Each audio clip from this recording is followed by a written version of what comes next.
Hello दोस्तों, मैं हूं उमर। 2 साल पहले काम शुरू होने से पहले यहाँ एक खाली जगह थी। 40 साल तक यहाँ कुछ भी नहीं उगा था। जब यूएन वर्ल्ड प्रोग्रामिंग गांव वालों को बताया कि वो इस ज़मीन को ग्रेट ग्रीन वॉल का हिस्सा बनाएंगे तो उन्होंने कहा नामुमकिन है। मगर यहाँ हम हैं अफ्रीका में, सहारा की शुमाली किनारे पर, और ज़िंदगी लूट आई है। और मामला बहुत सीरियस है, क्योंकि जब ज़मीन डोल डाल हो जाती है और ज़मीन एक सहारा बन जाती है तो लोग चले जाते हैं, वो शहरों की तरफ जाते हैं और ऐसी जगह बस टूट जाती हैं। मगर गांव वालों और वर्ल्ड प्रोग्रामिंग की वजह से टेक्निक्स और सिस्टम इस्तेमाल हो रहे हैं जिनके बारे में मैं इस वीडियो में बताने वाला हूं। तो माहौल बदल गया है और कुदरती दौलत वापस आ गई हैं और लोगों की ज़िंदगी तरह तरह की है। सेनेगल में खुश अमीर में यहाँ बारिश की मौसम देखने आया हूँ। ग्रेट वॉल ऑफ अफ्रीका के काम को देखने हमारे दरार शहर से शुरू किया, जो करीब 4 मिलियन लोगों के शहर है। ये सेनेगल का सबसे बड़ा शहर है। ये पूरी अफ्रीका के बाहर में एक नुमाया नुक्ता है। मैं वहाँ यूएन वर्ल्ड प्रोग्रामिंग से मुलाकात करने गया था। अपने सफ़र के बारे में बात करने के लिए फिर हम यूएन वर्ल्ड प्रोग्रामिंग के साथ चले गए। ये करीब 7 घंटे की ड्राइव थी साहिल के ज़रिए, जो एक इकोसिस्टम सचमुच बहुत चेंज हो गया था। सौथर्न हिस्से में दरख्तों के लंबे थे जो के मिलिट फील्ड्स के दरमियान फैले हुए थे। जब हम उत्तर की तरफ चले तो दरख्तों की लंबाई और छोटी हो गई थी। ये बारिश का मौसम की आखिरी देर में ये ज़मीन अभी भी इतनी हरा भरा है कि मैं नहीं कभी इतनी ज़्यादा चारने वाले जानवर नहीं देखे। पूरे साहिल एक बार फिर रेंज पिक्चर की तारीख है और तुम वो पॉइंट तक चले गए जहाँ ये सहारा डेजर्ट में तब्दील होता है, जो सेनेगल नदी है।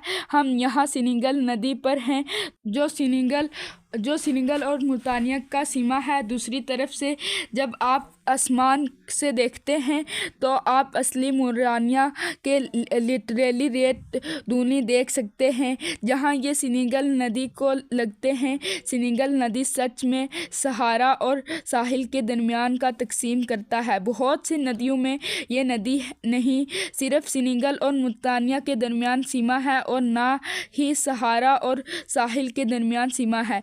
मगर अगर ये नदियों का इलाका हरी भरी हो तो ये great green wall of Africa का पहला लाइन ऑफ डिफेंस बन सकता है। Great green wall of Africa एक विज़न है जो एक बड़ी दरख्तों को पूरी अफ्रीका से शहर से दरियाफ्त करने के लिए है, सेनेगल से लेकर दजबूती तक। और इस ग्रेट ग्रीन वॉल का मकसद सहारा डेजर्ट की सौथर्न एक्सपेंशन को रोकना है। सहारा डेजर्ट ने पिछले 100 साल तकरीबन 10% बढ़ चुका है। तो हमारे पास सहारा डेजर्ट है, फिर साहिल है, फिर सवाना है और फिर जंगल है। डिज़ाइन ये है कि असल में एक बड़ी दरख्तों की बनाई जाए ताकि डेजर्ट का एक्सपेंशन सौथर्न जानिब रोका जा सके। तो मैं यहाँ ज़मीन की तबाही को कैसे रिस्टोर कर सकते हैं, ग्रेट ग्रीन वॉल को कैसे रोक सकते हैं, अफराद को यहाँ रहने और तरक्की करने का तरीका दिखाने के लिए ग्रेट ग्रीन वॉल पर ज़मीन पर हूँ। हम यहाँ WFP प्रोजेक्ट के मकाम पर हैं।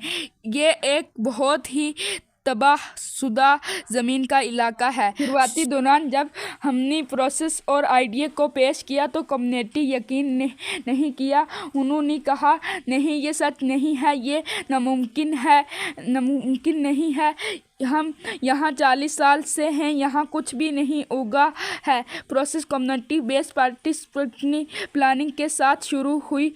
इस प्रोसेस के अंत में यहाँ ज़मीन की तबाही प्रोजेक्ट में अहम एक्शन के तौर पर एक कराया किया गया। ये एक तरह की स्कूल है। यहाँ सीखने आते हैं कैसे बेहतर बना सकते हैं। लोग यकीन करते हैं और उन्हें मंजूरी है और वो भी कमिटिंग हैं। आप देख सकते हैं WFP ने हमारे 5 सालों में 30,000 हेक्टेयर मीटर ज़मीन को उगाया और बेहतर बनाया है। और वो जो आप यहाँ देख रहे हैं वो 30,000 में से 30 हेक्टेयर है। ये ग्रेट ग्रीन वॉल का एक हिस्सा है। क्योंकि ग्रेट ग्रीन वॉल एक पैच वर्क है। जब हम ऐसी ज़मीन से शुरू करते हैं जैसे ये है जो हम यहाँ देख रहे हैं, ठीक है, जो क्रस्टी है, जो सुनबेकिड है, जो किसी भी तरह का ज़िंदगी नहीं दे सकती क्योंकि ये लिटरली सीमेंट की तरह सख्त है। तो हम उसे ज़िंदगी में वापस लाते हैं और प्रोडक्शन में वापस लाते हैं ताकि ये लोगों को खिला सके और ये लोगों को और उनके कम्युनिटीज़ को पहचानने दे। तो अंत में प्लीज़ इस वीडियो को सब्सक्राइब करें, लाइक करें और शेयर करें ताकि हम और ज़्यादा लोगों तक ये खूबसूरत पैगाम पहुंचा सकें।